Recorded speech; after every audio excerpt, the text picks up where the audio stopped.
अस्सलाम वालेकुम नाजरीन, आप देख रहे हैं प्रोग्राम न्यूज एट 6 और मैं हूं आपका मेजबान इदरीस फलाही। नाजरीन, इस खास प्रोग्राम में बड़ी खबरों पर नजर डालेंगे और सबसे पहले बात करेंगे आउटसोर्सिंग के मामले पर जो अब जोर पकड़ता जा रहा है और हुकूमत के खिलाफ एहतजाज देखने को मिल रहा है। आपको बता दें, जम्मू कश्मीर में आउटसोर्सिंग के मामले पर एक और नई पेशरफ देखने को मिल रही है, जहां पर कैंपा के तहत जो मुलाजमीन थे उन्हें आउटसोर्सिंग की तजवीज़ मंजूर की गई है और इस पर अब हंगामा जारी है। आपको बता दें, जहां पर 1379 वर्कर्स का आउटसोर्सिंग में शामिल होने पर एहतजाज है। हतमी मंजूरी नेशनल कैंपा कमेटी से मशरूत करार दिया गया है।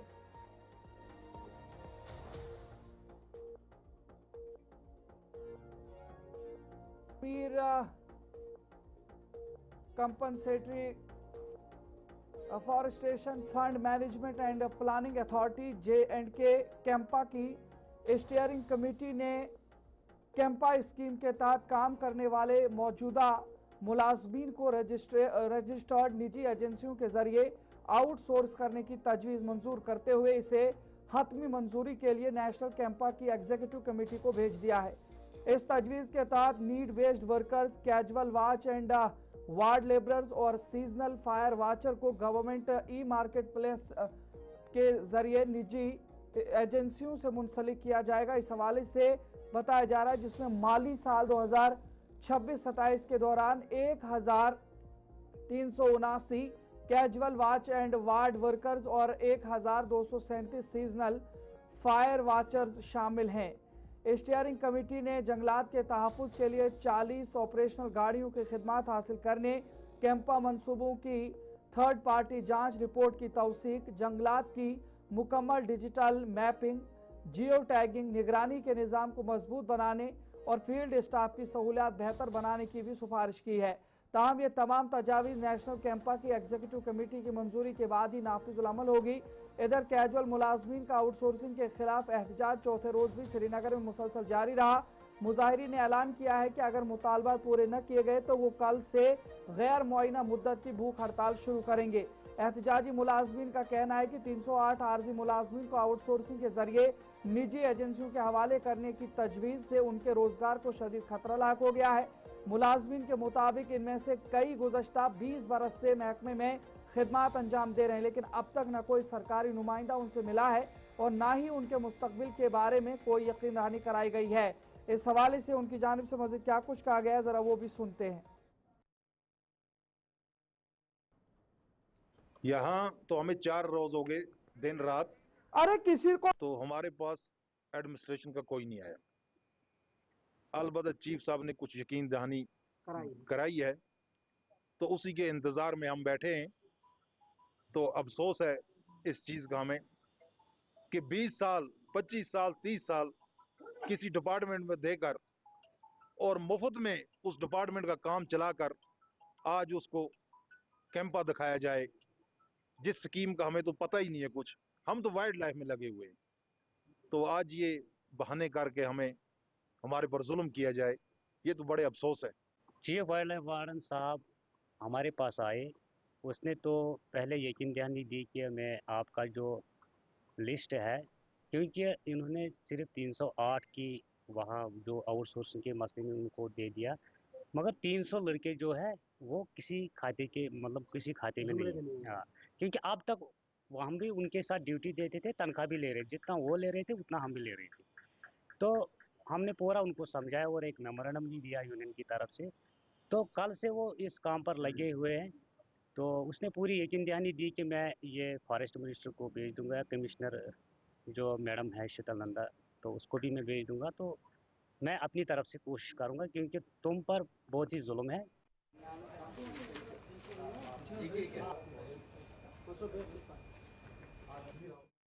इसी पर जरा मजीद बातचीत करेंगे। हमारे साथ इमरान नाइकू जुड़े। इमरान, जरा बताइएगा, ये जो पूरा मामला है क्या कुछ अब हुकूमत करने जा रही है और ये मुलाजमीन को तशवीश क्यों है, थोड़ा सा तफसील से बताइएगा।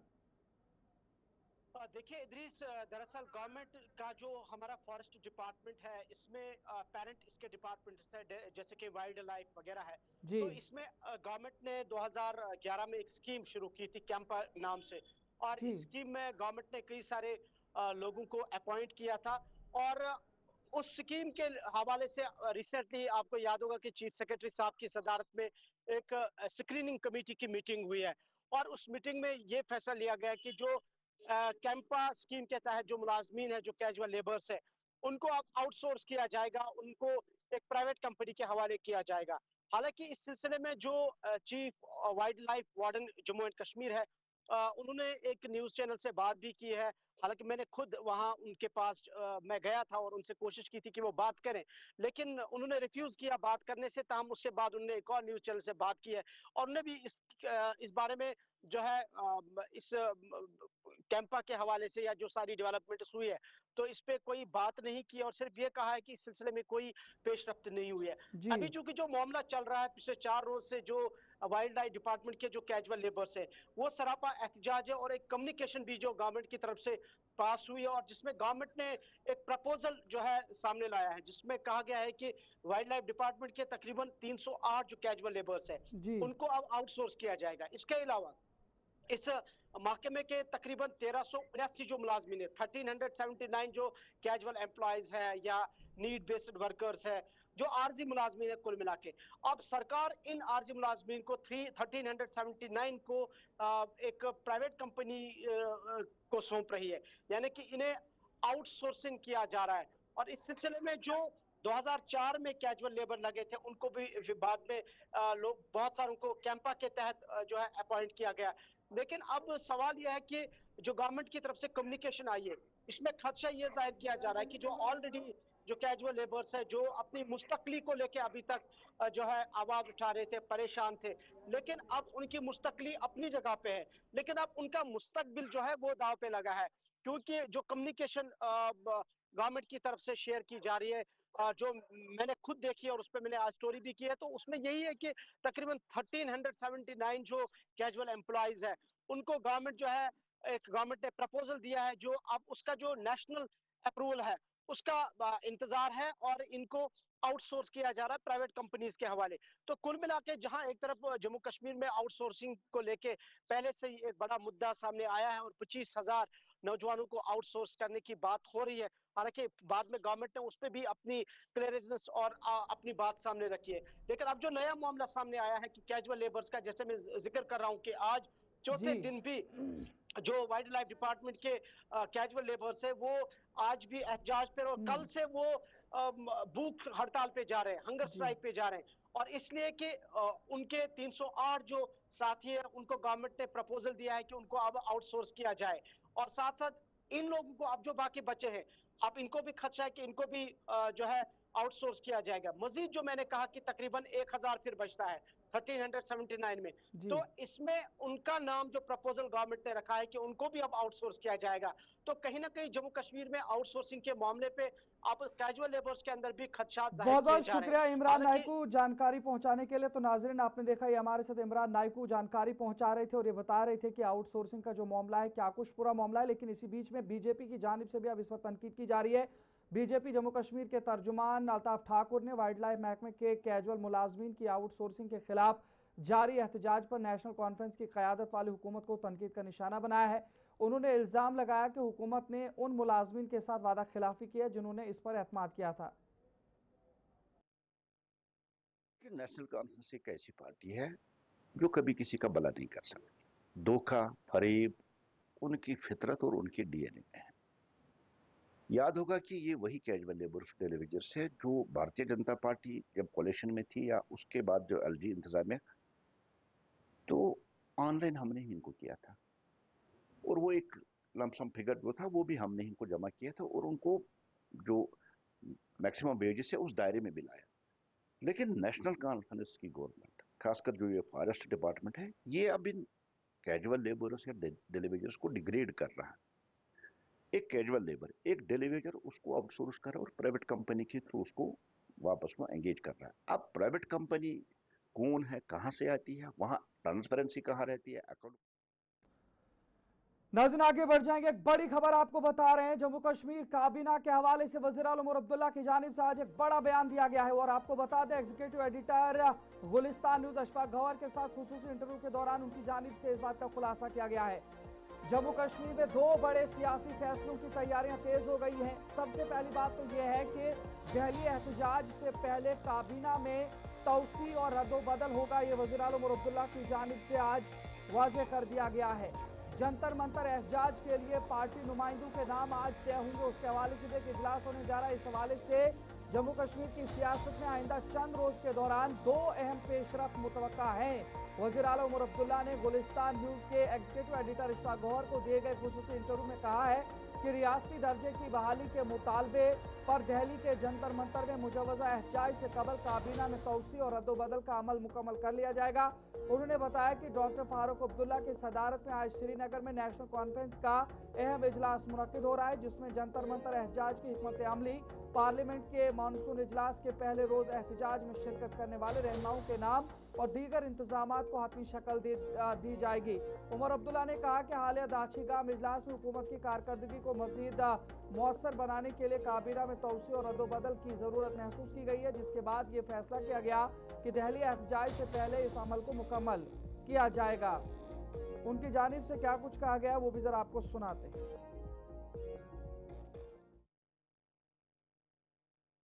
ये जब आप कह रहे थे वो हमारे रूल्स भी अब तैयार हैं, उसके साथ साथ ये दोनों चीजें आएंगी, दोनों खबरें आप सुनाएंगे इकट्ठे? नहीं, रूल्स वाली खबर मैं नहीं सुना सकता ना, वो तो मरकज के साथ मिलकर करना होगा।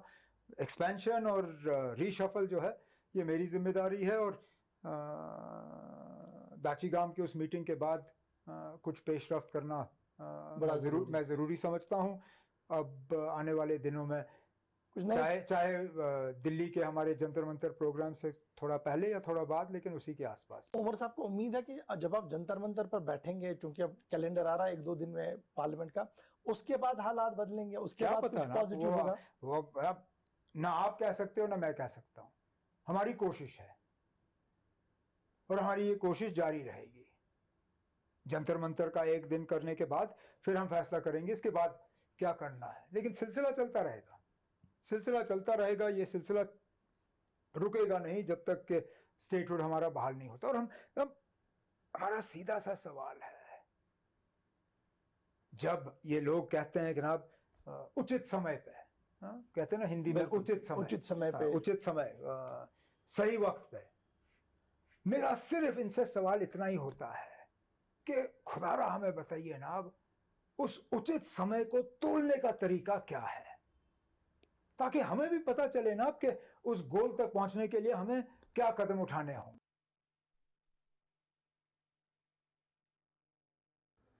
नाज़रीन, आगे बढ़ जाएंगे तो बात एक ऐसे मामले के हवाले से अभी आपको बताएंगे जहां पर भारत और पाकिस्तान के दरमियान मुज़ाकरात के हवाले से कुल 117 ऐसे लोग हैं जिन्होंने वज़ीर-ए-आज़म मोदी को और वज़ीर-ए-आज़म पाकिस्तान शहबाज शरीफ को खतूत लिखे हैं और उनकी जानिब से मुज़ाकरात बहाल करने का मुतालबा किया गया है।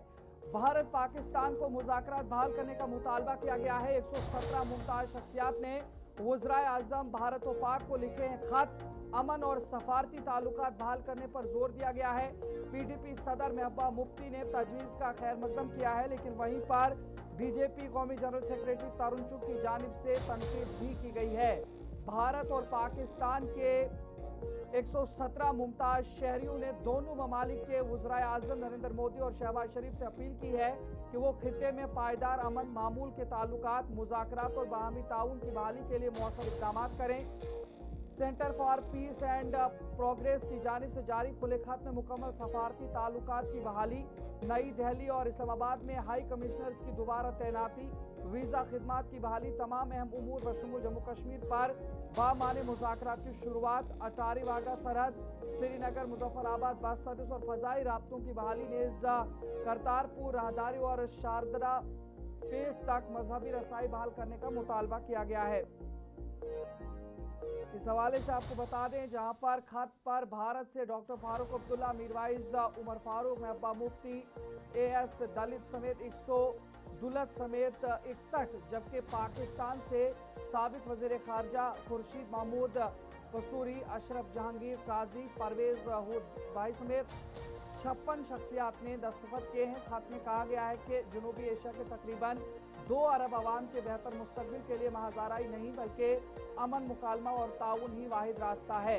इधर पीपल्स डेमोक्रेटिक पार्टी की सदर महबूबा मुफ्ती ने भारत और पाकिस्तान के दरमियान मुज़ाकरात की बहाली के मुतालबे पर लिखे गए खतूत नवीसों के राय का भी खैर मकदम करते हुए कहा कि जम्मू कश्मीर को जंग का मैदान नहीं बल्कि अमन का पुल बनना चाहिए। उन्होंने पाकिस्तान के साथ बातचीत की हिमायत में RSS के बाद सीनियर रहनुमाओं के हालिया बयानात का भी खैर मकदम किया है और कहा कि मुज़ाकरात सकाफती तबादले और अवामी रवाबित ही आगे बढ़ने का वाहिद रास्ता है।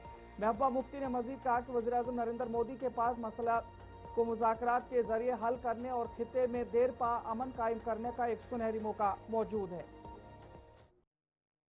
देखिए, PDP का हमेशा ये एजेंडा रहा है, मानना रहा है कि जम्मू कश्मीर जो जंग का अखाड़ा बन चुका है दो मुल्कों के दरमियान, हमारे मुल्क हिंदुस्तान और पाकिस्तान के बीच में, इसको एक अमन का पुल बनना चाहिए दोनों मुल्कों के बीच में। और मुझे खुशी है जो RSS के बड़े सीनियर लीडर हैं, चाहे हाउस बोले हैं, चाहे भागवत जी हैं, उन्होंने भी इस बात को एंडोर्स किया है कि पाकिस्तान के साथ एंगेजमेंट होना चाहिए, कल्चरल एक्सचेंज होना चाहिए, लोगों की आवाजाही होनी चाहिए। और इसी पे ट्रैक टू डिप्लोमेसी भी, जैसे बैंकॉक में हो या श्रीलंका में हो, उसकी भी इंफॉर्मेशन आ रही है। तो मैं समझती हूँ दुनिया पूरी बदल रही है। जम्मू कश्मीर में कई तजुर्बे हुए हैं आज तक। 2019 में सबसे बड़ा खतरनाक तजुर्बा हुआ जब 370 को हटाया गया, और उसके बावजूद जम्मू कश्मीर के हालात टस से मस नहीं। मीरवाइज उमर फारूक ने भारत और पाकिस्तान के दरमियान मुज़ाकरात और देरपा अमन के हक में जारी अपील पर दस्तखत करते हुए कहा है कि उनके नज़दीक दोनों ममालिक के दरमियान बातचीत न सिर्फ ज़रूरी बल्कि खिते में पायदार अमन और बिलखुसूस जम्मू कश्मीर के आवाम की बेहतर मुस्तकबिल के लिए नागुज़ीर है। देखिए, मैंने भी इस अपील पे दस्तखत किए हैं क्योंकि मेरा मानना है कि भारत और पाकिस्तान के दरमियान जो डायलॉग है वो ख़ित्ते के अमन और जम्मू कश्मीर के लोगों के लिए बहुत ही ज़रूरी है। मैं OP शाह साहब के इस कदम को सराहता हूँ कि उन्होंने भारत, पाकिस्तान और जम्मू कश्मीर के कंसर्न सिटीज़न्स की तरफ से बातचीत, रिकन्सिलिएशन और अवामी राब्तों को जो बहाल करने के लिए एक जॉइंट लेटर का इनिशिएटिव लिया है, वो बहुत ही बरवक्त है। और ऐसे वक्त में जब कि हम देख रहे हैं कि हुकूमतों के दरमियान जो है वो बातचीत बहुत ही लिमिटेड है, तो सिविल सोसाइटी की तरफ से ऐसी कोशिश का होना मैं समझता हूं कि बहुत अहम है। इधर बीजेपी के कौमी जनरल सेक्रेटरी तरुण चुग ने पाकिस्तान के साथ दोबारा मुज़ाकरात बहाल करने की अपील करने वाले सियासी रहनुमाओं को सख्त तनकीद का निशाना बनाते हुए कहा है कि ऐसे बयानात पाकिस्तान के बयानिए को तक़वियत देते हैं और भारत के कौमी मफादात को नुकसान पहुँचाते हैं। उन्होंने डॉक्टर फारूक अब्दुल्ला, महबूबा मुफ्ती, मीरवाइज उमर फारूक, मनोज झा, हिमायू कबीर और मनीष शंकर एयर के मुतालबे की मजम्मत करते हुए कहा कि दहशतगर्दी और मुज़ाकरात एक साथ नहीं चल सकते। उनका कहना था कि जब तक पाकिस्तान अपनी सरजमीन से दहशतगर्दी के ढांचे को मुकम्मल तौर पर खत्म नहीं करता, सरहद पार दहशतगर्दी और दरअंदाजी बंद नहीं करता और दहशतगर्द तंजीमों के खिलाफ काबिल एतमाद कार्रवाई नहीं करता, उस वक्त तक दो तरफा मुज़ाकरात का कोई सवाल पैदा नहीं होता है। नाज़रीन, यहाँ पर वक्त एक छोटे से ब्रेक का है। ब्रेक के उस पार लौटेंगे तो लद्दाख के हवाले से भी आपको बताएंगे। ब्रेक के उस पार।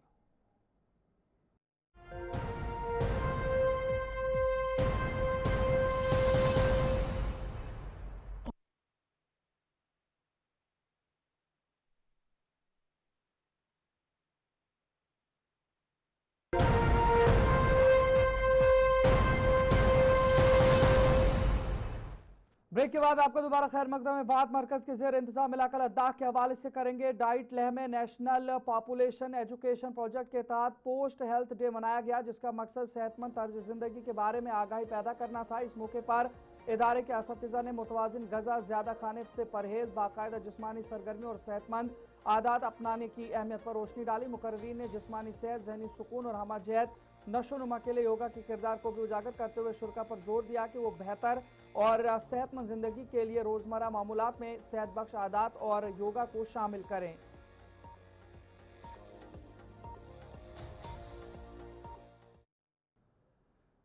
चांगथंग के डिप्टी कमिश्नर नीतीश राजवरा ने ज़ेली जिला में सॉलिड वेस्ट मैनेजमेंट को मौसर बनाने के लिए एक आला सतही इजलास की सदारत की, जिसमें मुतल्लिका अफसरान ने शिरकत की। इजलास के दौरान कचरे की मौसर जमा आवरी, अलहदगी और साइंसी बुनियादों पर तलफ करने के निज़ाम को मज़ीद मजबूत बनाने पर जोर दिया गया, जबकि अवामी मकामात पर डस्टबिन की मुनासिब तनसीब और देखभाल को भी जरूरी करार दिया गया। डिप्टी कमिश्नर ने अवामी मकामात पर गंदगी फैलाने वालों के खिलाफ सख्त कार्रवाई और सिंगल यूज प्लास्टिक पर आयद पाबंदी पर सख्ती से अमल दरामद की हिदायत देते हुए मुतल्लिका महकमों को सफाई सुथराई बरकरार रखने और माहौलियात के तहफ्फुज़ के लिए बाहमी राब्ते से काम करने की ताकीद की है। महकमा शीप हस्बेंड्री ने चशोल में नेशनल लाइव स्टॉक मिशन के तहत एक रोज़ा ब्रीडर आगाही कैंप का इनेकाद किया, जिसका मकसद मवेशी पालने वालों को हुकूमती स्कीमों से आगाह करना और उनकी मुआशी हालत बेहतर बनाने के लिए मुख्तलिफ सहूलियात फराहम करना था। प्रोग्राम में बड़ी तादाद में मवेशी पालने वालों ने शिरकत की, जहां माहिरीन ने नस्लों की बेहतरी, बीमारियों की रोकथाम, कारोबारी मौके, मरबूत मवेशी परवरी और पश्मीना की मुआशी अहमियत पर रोशनी डाली।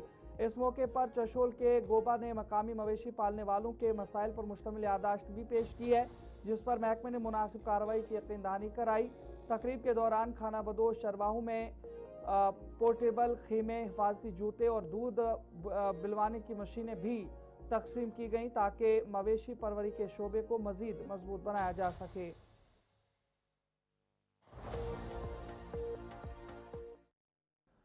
तो चले नाजरीन, फिलहाल प्रोग्राम न्यूज़ एट 6 में इतना ही। अपने मेजबान इदरीस फलाई को इजाजत दीजिए। देखते रहिए गुलिस्तान न्यूज़। अल्लाह निगहबान।